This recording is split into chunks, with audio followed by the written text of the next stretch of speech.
One morning, Bhagavan Krishna, upon waking from sleep, he was yet a young child, a young boy. He called out to his mother, "Ma, main roti khaun, I am hungry. Feed me some roti." But Yashoda Maiya on that particular morning was busy. They were making makhan. So she and the other ladies of Brajmandal had gathered together, and they were busy, with the household chores, making the ghee and dahi and so on. And so, after he had called her several times, he became impatient, and he climbed down from his palana where he was sleeping. And, Lord Krishna is fond of eating the makhan. And so he gathered some of his friends, for he could not reach the makhan himself. He was too short, too small. But he found some of his childhood friends and he climbed, my dear friends, they formed a human ladder, as it were, climbed upon the shoulders of his friends. Eventually he got to the pot of makhan and he brought it down and he ate and he shared as well that very delicious makhan with his friends. But Balram, his brother, saw what was happening and he reported to Yashoda Maiya, "Ma, come and see what is happening. Krishna is eating out all the makhan."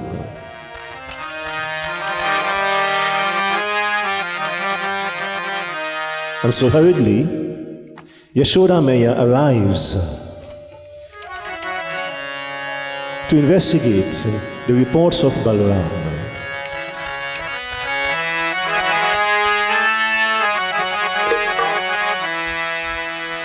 मैया मोरी मैं नहीं माखन खायो.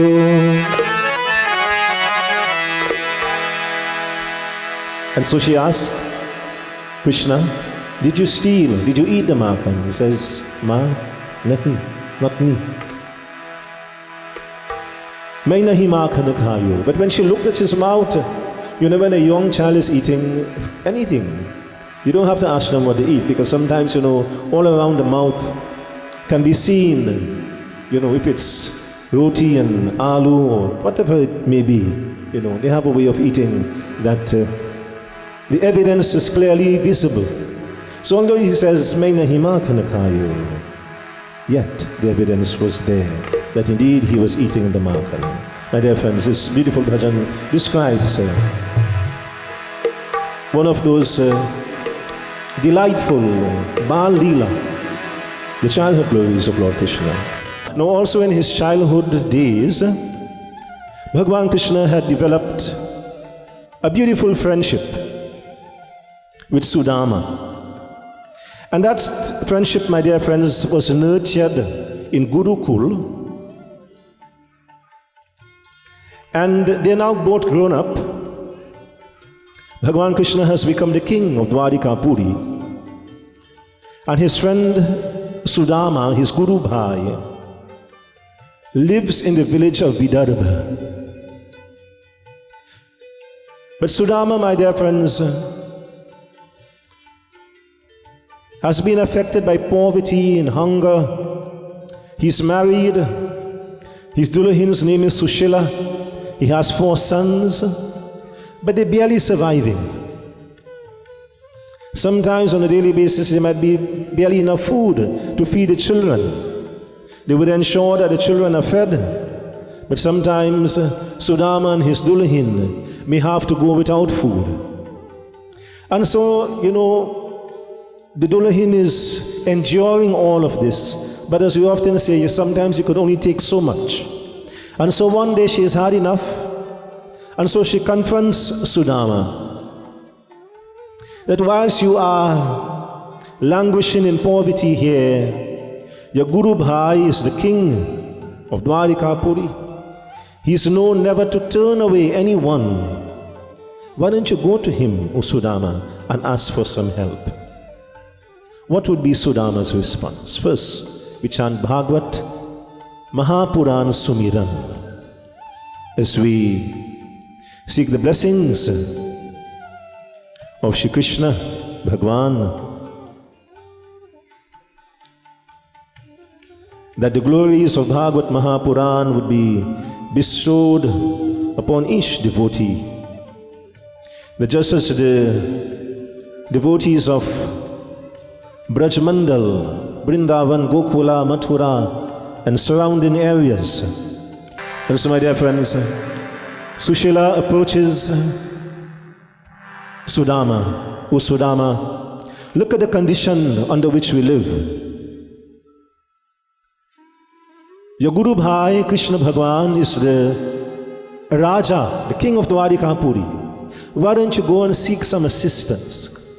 Ask him for help, and he will grant unto you that help, O Sudama, so that we can come out of these very difficult and deplorable conditions under which we live. And he thought for a while about what his Dulahin has said to him. And he says to her, Sushila, one must never go seeking handouts as you're asking me to. One should get by on one's own strength and one's own activities and one's own work. And as we say, by own sweat. Bhagavan Krishna in Srimad Bhagavad Gita says, we lift ourselves by ourselves through hard work and good karma. And also we lower ourselves by ourselves through inaction and bad karma. So it's the very same thing that Sudama is responding to his Dulahin when she says, go and ask for handout. You know, we have come to live in a handout society. There is soup kitchen, there are hampers given, you know, obviously those who I need must be given assistance. But sometimes, my dear friends, when that type of dependency syndrome grows upon the people to that extent, then they do not know how to help themselves and work for themselves. So as we say, it's a double-edged sword. You try to help, but sometimes when the help goes too far, people lose the initiative to work and to earn, my dear friends, and forge a way ahead for themselves and their families. So remember the words of Lord Krishna. We lift ourselves by ourselves through good action and good karma. And also we lower ourselves, we stagnate ourselves as it were, through inaction and bad karma. So Sudama is reflecting upon this and saying to her, Nahi, no, do not ask me to go and ask for help in this way. I will not. By our own actions, by our own hard work, O Sushila, we should be able to get by. You know, Bhagavad Puran, Shukadevji Maharaj describes that the home of Sudama was a happy home. And you might ask, how is this possible? We have described that sometimes there's barely enough to eat. How could they be happy? When Sri Ram, let us go to Ramayana Katha for one moment. When Sri Ram and Sita Devi and Lakshman had gone to the forest, Tulsidas, she says, they left empty-handed, they had nothing with them. Despite living in the palace with all the wealth and riches, they could not take any of this with them. So they left empty-handed. But Tulsidas Maharaj describes to us that they were happy in the forest than they were in the palace. And this may seem a bit of a contradiction. In the forest they had nothing to eat. He describes when they felt hungry, they searched Kandamoola Phal. What are these? Roots, fruits and shoots. So if they came upon a fruit tree, they would pick the fruits and eat it. If mango was in season, if pomerac was in season, whatever fruit was in season, they would eat the fruits. Whatever roots and so on, you know, we dig up the roots, eddos and cassava and so on and eat it. This is what they got by, my dear friends, which by the way are the healthy food street. Yet, Tulsidas Maharaj says, with whatever little they had in the forest, they were happier there than they were in the palace, where they had all the lavish meals and so on prepared by the servants of the palace of Raja Dashrath. Whether it's Ramayana Katha or Bhagavad Puran Katha, my dear friends, the very same lesson. Santosham Param Sukham. Contentment is the highest form of happiness. So if Sudama was happy with 2 meals or 1 meal, then he was contented. But sometimes you can eat 5 meals, and as we say, sometimes the eye is too big or the eye is too long, you still desire to eat more. Then of course there would be no contentment. You'd always be dissatisfied. So sometimes there is a tendency to believe the more we have or the more we eat, the happier we would be. And this, my dear friends, is not so at all. With whatever Bhagwan blesses us with, my dear friends, if we're happy with that, then contentment and happiness would come to us. So this is the response of Sudama to his Dulahin, Sushila, saying to him, go and ask for help. We need assistance. After this bhajan, we shall find out, because she does not allow the matter to rest there. She is insistent on seeking some form of help for the family. And so she goes on, to plead with him and make her case that she should in fact have her way and he should go and ask for some assistance. By simply chanting the name Ram and Krishna, it confers upon that devotee who is chanting these spiritual divine names happiness and bliss. Every single person is searching for happiness. If anybody say, Baba, look, I want to be unhappy, then we may have to give you some direction to get toward one. No reasonable, logical, sane human being wants to be unhappy. Everyone is searching for happiness. But sometimes we go searching for happiness in the wrong places, my dear friends. True happiness is only found at the feet of Bhagwan. In Yagna, such as this wonderful family is hosting 7 nights of Gyaan Yagna, in your puja, in your devotion to Bhagwan, this, my dear friends, is where true happiness is found. And so, she has asked Sudama to go. Sushila has asked her husband, Sudama, go and ask for assistance, and he says, Nahi, no, I will not. Let us get by in our own efforts. And so after some time, she came back to him and said, look, if you do not want to go and ask for assistance, why don't you go and visit your Guru Bhai? For some time now you have not seen him. You have not obtained his blessings. When you go, don't ask for anything. Just go and see him. And Sudama thought for a moment. This idea appealed to him very much. And so he says, Sushila, what you say is true. I have not visited my friend, my Guru Bhai, my Lord Krishna for many, many years. Perhaps it is time that I get that opportunity to obtain his darshan. You see, sometimes, my dear friends, we believe to get our way, we must shout and become aggressive and abrasive and so on. Here she has got her way, Sushila, the Dulahin. She has gotten her husband to do what she wanted him to do without him realizing it. She knows that once he gets there to Dwarikapuri, without even asking, when you go to Bhagwan, my dear friends, and Sudama is going directly to Bhagwan in Dwarika, but you and I, when we come to the Bedi, when we sit before the Murti, this becomes our Dwarikapuri. When you go to Bhagwan in puja, you do not have to go to him with a shopping list. Simply sitting and performing your devotion, he knows what you need, what you desire, and he's going to bestow these upon you when he's satisfied with your devotion. And so she understands that Sudama simply has to go there, and then all that is required, Bhagwan Krishna would bestow upon them such blessings. And so he says to her, Sushila, I cannot go empty-handed. One of the favorite snacks of Lord Krishna is tandul, patch rice. Very simple, but very delicious. So he says to her, I cannot go empty-handed. It's one of the customs, in Hinduism. When you visit someone, we don't go empty-handed. Long ago, and some people still maintain it, if you plant bodhi in the garden, or whatever it is, and you go in visiting the family, you take along with you a bundle of bodhi or 2 pounds of baigan or melangine, as the case may be. Whatever you have, you don't go, as we say, with a hand swinging, but we go and we take something along, and the custom is when you leave, that home that you have visited would also give you something to take back to your home. And sometimes as we go along, these customs are vanishing, they are dying out, they're being forgotten. But of course, when we read Katha, it's a good time to remind ourselves of what these customs are. So he says, I cannot go empty-handed. What shall I take along with me? And so she says to him, your Guru Bhai is fond of the tandoor. And so she borrows some rice from the neighbor, for she had none. And she prepared the tandoor, and she tied it in a piece of dhoti cloth and gave this to Sudama. And so he takes his lathi, his walking stick, his kamandal with water, between the village where he lives in Vidarbha to where he's going in Dwarikapuri. It's a very long distance.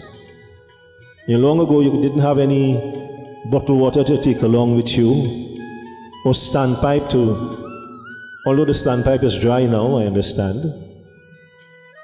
So, what you did, you take along your kamandal with you, that of course you would have some drinking water, so as you embark upon that very long journey. And of course, he's taking the tandoor, the patch rice that Sushila has so lovingly prepared for Bhagwan Krishna. These lines that we read from Bhagavad Puran describes as Sudama approaches Dwarikapuri. He's met with security. Of course, the king has security, the prime minister, the president has security. So Lord Krishna is no different. When he gets to the palace, there are guards posted at the entrance to the palace. So my dear friends, leaving his village in Vidarbha, lathi in one hand, holding the kamandal, and somehow he managed to hold the chawal, the tandoor. He stuck it under his arm. All right, so this is the manner in which he's, walking towards Dwarikapuri. Halfway there, he's thinking, perhaps I shall not go and harass and bother Bhagwan Krishna. He's the king. He has so much duties, so many duties to attend to. He's very busy. Let me go back home. Sometimes you're going to do something and you'll be in two minds. Shall I go or shall I return? But the thought of going back home and explaining to the Dulahin why he did not go, he says, look, I better go and face Lord Krishna instead of facing Sushila. What explanation?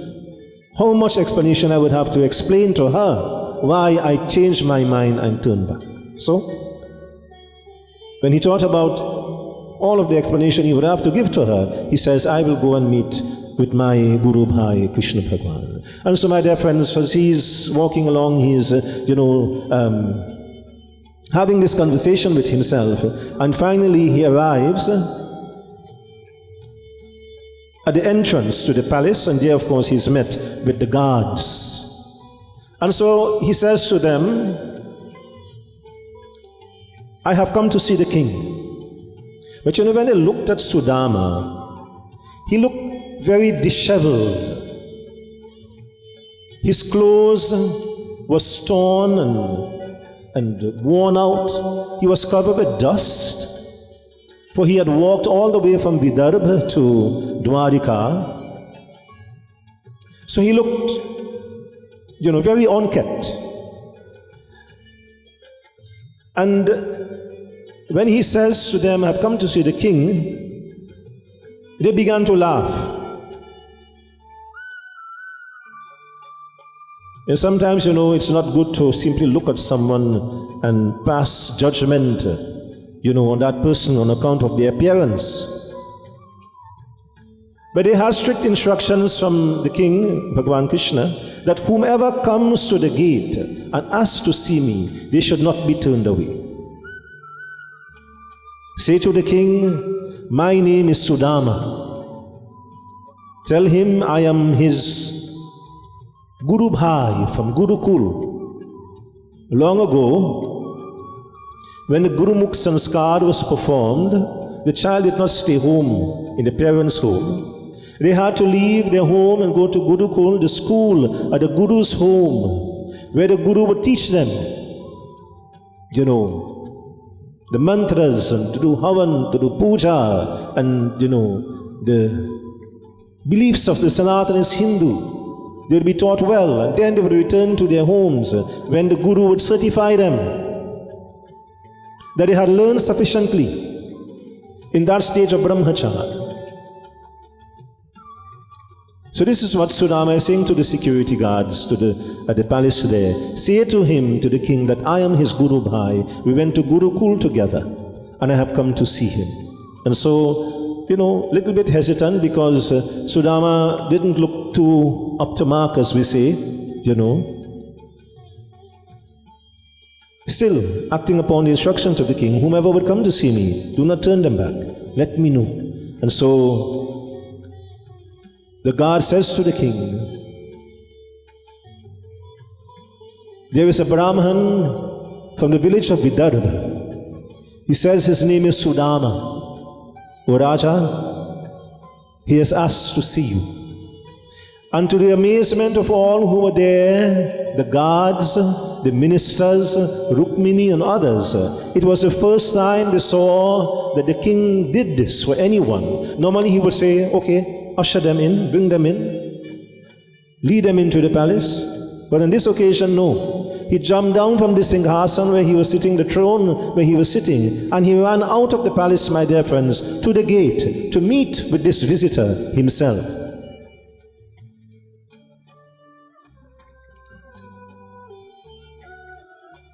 And this, certified in the minds of all who were there that this had to be somebody very special for Bhagwan to, go out in this hurried manner to meet with this individual. And so he ran to the gate and he embraced Sudama.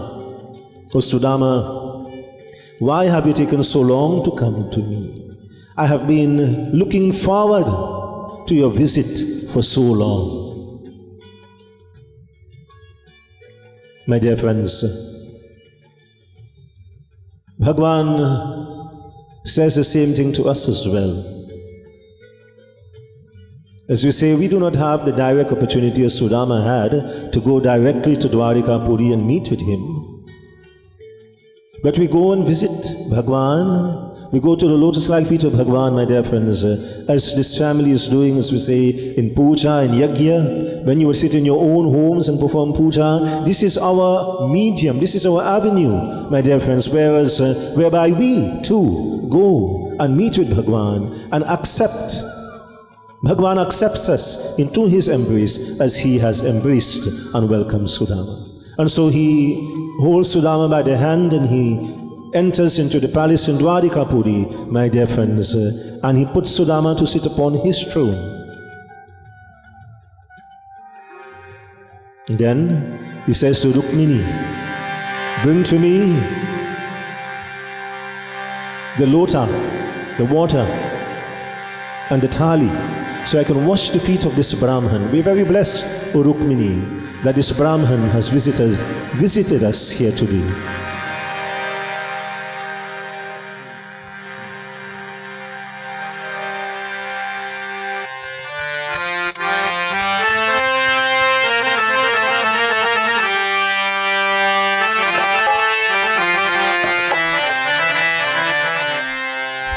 This bhajan describes, my dear friends,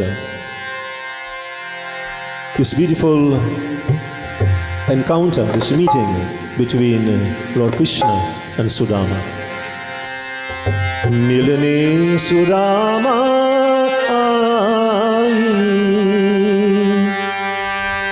ho Shri Krishna ji ke yaado more Rama. So Rukmini brought to him the water, the lota of water, the thali. He washed the feet of Sudama. Then he inquired.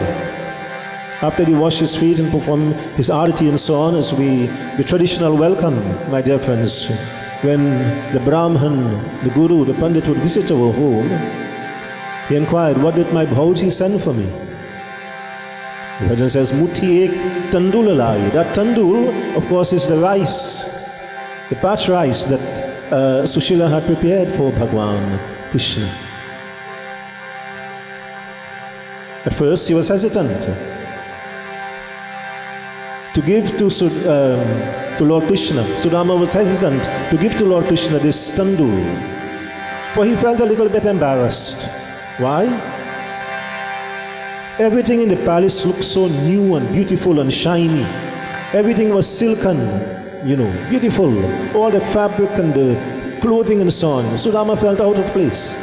And the tandul was wrapped in a piece of dhoti. And when the dhoti is old enough, it goes from white to yellow. So the color had changed and he felt very embarrassed to produce this tandul, my dear friends. But of course, Bhagavan knows that he was hiding it. And so he pulled at the tandul. The fabric was weak. And so it tore as he pulled at it, as he tugged at it. And the tandul scattered all over the floor.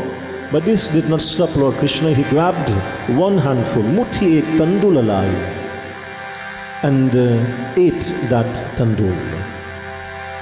He grabbed the second mouthful and ate that as well. As he grabbed the third handful and he was about to eat it, Rukmini stopped him. 3 is a very special, significant number in Hinduism. When you bow 3 times, you arpan cut the fire 3 times, it represents the totality of your offerings.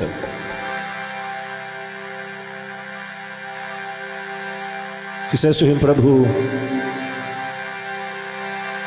if you were to eat that third handful, then you would have given to this Brahman everything that we have here in Dwarika Puri. 2 is enough. Devotees, in this way, this very special welcome has been extended by Lord Krishna to Sudama.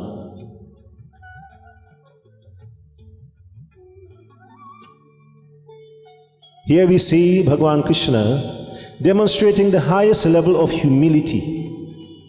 He is Lord of the universe, and this Brahman has come to his home, and what does he do? He gives Sudama his own throne, his own singhasan to sit upon, and he washes the feet of this Brahman. Some people ask, why bow? Why wash the feet of the Guru or the Pandit? And these are very important questions, obviously.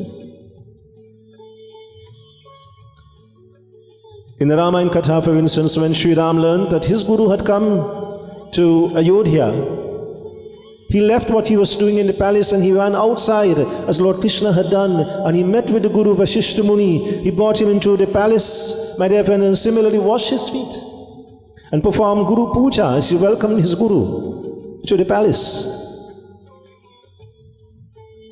In Ganesh Puran Katha, once Narad Muni visited Kailash Parvat. Parvati Mata was at home alone. Lord Shiva was not there. But the moment she saw Narad Muni coming, she is Jagat Janini, Mother of the universe. What did she do? Similarly, as Lord Krishna had done, as Sri Ram had done, she welcomed Narad Muni, my dear friends, in that traditional way of welcome, by washing the feet of that holy sage, and then inquiring of him, tell me, O Narad, the purpose of your visit to Kailash. So let us answer the question, why bow and wash the feet and so on. And to answer this question, we take the illustration of Raja Ashok. He, Raja Ashok, one day said to his chief minister, I desire to tour this kingdom. I want to see what my subjects, what my people are doing. And so very early in the morning, they set off on the chariot. The chief minister is driving the chariot and Raja Ashok is the passenger in the chariot. And so they're going from village to village, and wherever he goes, the king feels very happy, very pleased. He sees his people engaged in work and with their family and performing puja and satsang and so on. And so he's very happy to see that the people are living a good life, a God-fearing life, and they're all, enjoying their time with in their homes, with their families and so on. And so this tour goes on for the entire day, and now the sun is beginning to set, and so Raja Ashok says to the chief minister, I am very fulfilled and happy, O chief minister. We have done a lot today. I'm very happy to see my people are living in this way. Let us return to the palace. And so as they're returning to the palace, they're passing by a little ashram, a little kutia, where sadhu is seated in front of the ashram, is performing havan. And the sun is setting, the place is growing dark, and so the fire is blazing very brightly, and Sadhu Baba is chanting mantras and so on, and pouring the ghee and so on into the fire. And when the Raja Ashok sees this, he says to Chief Minister, "Stop. I want to speak to this sadhu. This will be our last stop for the day." So, Chief Minister remains in the chariot. The king goes to where Sadhu is performing havan. He sits with the Sadhu for a moment, he speaks with him, and as he's leaving, he bows to the feet of the Sadhu and comes back to the chariot. But the moment he sits in the chariot, the Chief Minister begins to question the king. Now, he's Chief Minister for a reason. All Prime Minister, all President and so on have a chief advisor, someone whom they trust, and whose advice and so on they listen to and accept and so on. They value the judgment of that chief advisor. So he values the judgment of the chief minister very much. So the moment he sits down in the chariot, the chief minister is saying to him, "My king, O Raja Ashok, today you have done something very bad. We started off very well, but this last act you have performed here is not good at all." So the king asks him to explain, "What do you mean by this, chief minister?" And he says, "Look at this fellow, this sadhu. Look at the little kutia he is living in here, and look at the big mahal you have. You are well known, you are recognized, you are a very powerful person, great wealth and riches and so on. And this sadhu, he has nothing. Only a little kutia he lives in there. His wealth and riches and so on cannot compare, my king, with what you possess. Today, O Raja Ashok, you have lowered yourself by bowing to the feet of this fellow who does not possess anything in this world." And you know what the chief minister said to the king? It bothered him. It rested on his mind, as we say. And that night he went to sleep. He's still thinking about this. Did I really do something wrong? The king is asking himself. He's pondering upon this over and over again. And the next morning, he got the message. He got the answer to the chief minister. He says, "Chief Minister, I want you to go to the market and get 3 heads for me. A goat head, an elephant head, and a human head." Well, you get the first 2, the goat head and the elephant head, but I don't think they start selling human head in the market, is it? No. But sometimes you have donors, You have people who are heart donors and eye donors and so on, when people can feel that, of course, their family member has died and they can, donate the heart to someone who can, prolong the life of that person and so on. People do donate, organs and so on. And so, with some difficulty, he secured a human head. He said it's for the king. And the subjects loved their king very much, so one of them, a family member who had died, they gave the human head to the chief minister. So he brought back 3 heads to the king: goat head, elephant head, human head. So he says to the chief minister, "Go to the market and sell these 3 heads for me." Now the chief minister was also a very devoted person. Whatever this king would ask him to do, he would do it unquestioningly. And so he goes off to the market. Heads for sale. Goat head sell first. No problem. Elephant head sold. No problem. Nobody wanted to buy the human head. Chief minister is stuck with a head to sell. They look at him very funny. They're not coming near the human head at all. Whole day, chief minister stand up trying to sell this human head, but to no avail. And so he goes back to the king. 2 heads sell, 1 didn't sell. So the king asks, "What's the problem with the human head?" He says, "Raja, this head has value in it only whilst you're alive. When you become deceased, even the goat head become more valuable than this human head." Kauno hai ucha, kauno hai nicha. Who is high and who is low? The chief minister had gotten his message. Chief Minister, I did not lose anything by bowing to the feet of the sadhu. When you bow, you gain something. You demonstrate humility and you gain the blessings. my dear friends, from that humility that you have demonstrated by bowing to the feet of the Guru and the Pandit and so on. So Chief Minister had gotten his message that the king had not done anything wrong at all. In fact, the king had not lowered himself, but he had raised himself by demonstrating, despite his great status as a king, my dear friends, he had raised himself in terms of his demonstrating that humility and simplicity by bowing to the feet of the sadhu. And so this is why, my dear friends, when you read Katha, that Bhagavan Krishna is washing the feet of the Brahman Sudama, that Shri Ram washed the feet of the Guru, Vashishta Muni, that Parvati Mata and Ganesh Puran washed the feet of Narad Muni when he came to that abode upon Kailash Parvat. It's all a reminder. And you see the common threads running through Bhagavad Puran, Ramayana Katha, Ganesh Puran Katha, whichever text we turn to, it reinforces the same message of humility and devotion and dedication. And so, after he had welcomed Sudama in this manner, he says to Sudama, you must be hungry, let us have something to eat. And so they sat at the table together, my dear friends, and they had bhojan.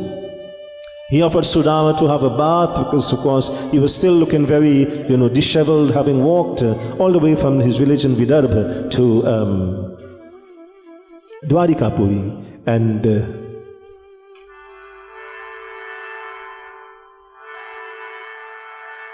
so after having that bath and changing his clothes, my dear friends, they sat together and discussed many of the beautiful memories of Gurukul. And when he had finished that discussion, Lord Krishna asked Sudama, tell me, what do you need? Does your family, your dulahin, your children need anything?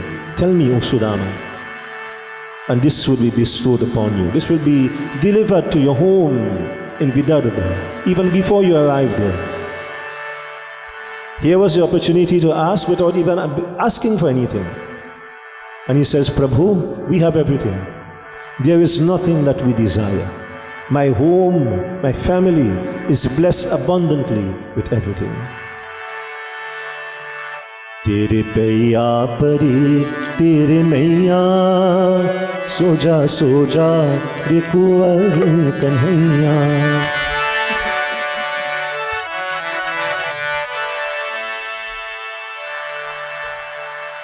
Similarly in Vrindavan, the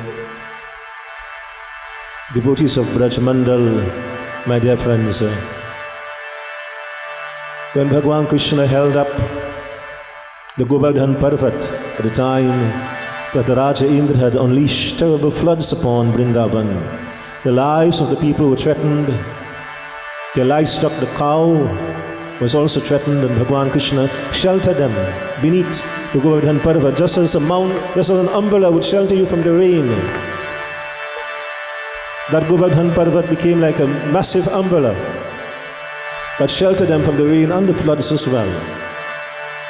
This storm went on for many days. The people became hungry. And simply by looking at that divine form of Lord Krishna, but they had nothing to eat there. Simply by getting his darshan, their hunger was appeased. My dear friends, he says, Prabhu, we have everything. There's nothing, despite the fact that his family barely had anything to eat. He says, Prabhu, my home is abundantly blessed with all that my family desires. But as he went to sleep that night, it bothered him. Again, what would I say to Sushila when I go home in the morning? Did you ask for anything, Sudama? The opportunity was there. Bhagavan says, what do you need? And I will bless you with this. He says, Prabhu, nothing. We have everything. But even as he slept, my dear friends, Lord Krishna called upon Vishwakarma. Vishwakarma is the divine architect. He says to him, Vishwakarma, go to Sudama's village, Vidarbha, and build for him a most beautiful mahal, a beautiful palace. And equip that palace with all that the household would need. Not just food alone, but all the amenities that you would need in a home. And my dear friends, overnight, Vishwakarma was able to build. You ever see a house go up in one day? It's possible, eh? What do you call it? Prefab. Yes, prefabricated. The walls come, all at once, and the flooring and everything, and in a matter of hours, you see a house go up. Vishwakarma is a divine architect, so he had mastered the prefab methodology, my dear friends, thousands of years ago. And so while Sudama slept, the mahal in Vidarbha, his little kutia was demolished, and a beautiful palace was being built. Teri ban jayenge Ram gun gaay ke, teri ban jayenge. And this bhajan describes, as we are describing in this beautiful katha, धन की बन गई, सुदामा की बन गई, मीरा की बन गई, कृष्ण गुण गाय के. He came to the rescue of Sudama, also to the rescue of Meera. Kabir की बन गई, सुदामा की बन गई, वीरुड की बन गई, साग के खिलाए के. Virud had invited Lord Krishna to his home, and Duryodhan had invited Lord Krishna to the palace on the very same day, very same time. So Lord Krishna had a choice. Where should I go? Duryodhan had prepared lavish meals. He was a king after all. Virud could only prepare sag, bhaji. And Lord Krishna chose to go to the home of Virud instead of Duryodhan. For what Virud presented, my dear friends, Duryodhan could not, despite his vast wealth and riches. That prem, that bhav, that love, that devotion, that simplicity that Virud possessed, my dear friends, made the bhaji much more tasty than all the delectable dishes that Duryodhan had prepared. So many devotees have gained the blessings and protection of Bhagwan Ajamil at the time of his death, calling upon Narayan, really calling his son, whose name was Narayan, for he was not really a devotee of Lord Vishnu. I mean, he called out with such love and devotion, my dear friends. Bhagwan Vishnu himself came to the rescue of Ajamil. And so, my dear friends, as Sudama sleeps in Dwarika Puri, as he's asleep in Dwarika, that mahal is being built in his village in Vidarbha. So next morning he wakes up very anxiously. He says to Bhagwan Krishna, I must return home immediately. He's not accustomed, of course, staying away from home for so long. And so, bidding farewell to Lord Krishna, Sudama sets off on his way back to his home in Vidarbha.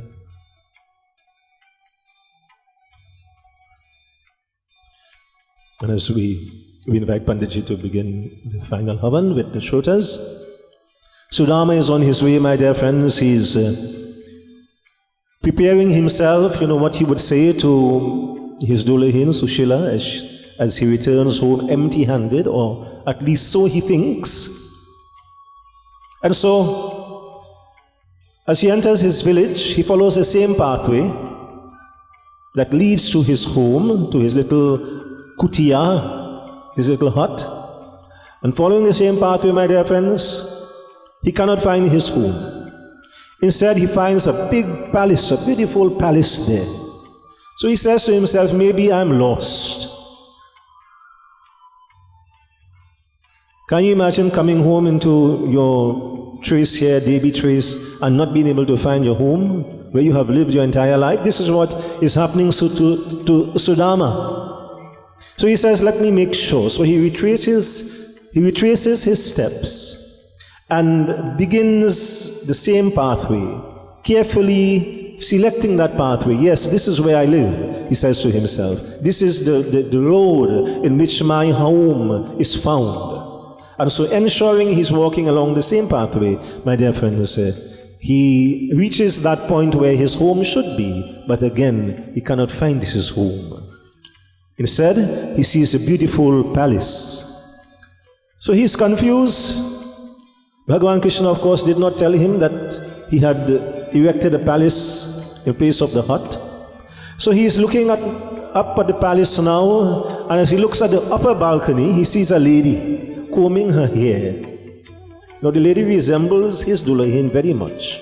She looks like Sushila, but she has beautiful churiya and bangles and bera and silken sari, and as far as he knows, his Dulahin does not have that, for they could not afford to buy such jewelry and sari and so on. So he says, that cannot be my Dulahin. Also, although she looks like her, it is not her, because I do not have a palace, and my Dulahin does not have all of these beautiful sari and jewelry and so on. So he turns, he says, something is wrong, I am lost. But as he turns around and begins to walk away from the palace, Sushila sees him. She calls out, Sudama, but he does not hear her. So she calls to the guards. Now if you build a palace for someone, you must give them the security as well, And so Bhagavan Krishna ensured that he fully equipped Sudama's palace with all that he needed, included security. So Sushila calls out to the guards and says, look, there goes my husband. Call him back. And so they begin to call him, and they're walking after him. And when he looks over his shoulder and he sees the security coming after him, my dear friends, he takes off with one speed. Look what trouble I have found myself in. Looking at this palace and looking at somebody's Dulahin in the balcony, and now they're sending the security after me. So my dear friends, he's running away and the security is running after him. And Sushila, seeing the confusion, begins to run after Sudama as well.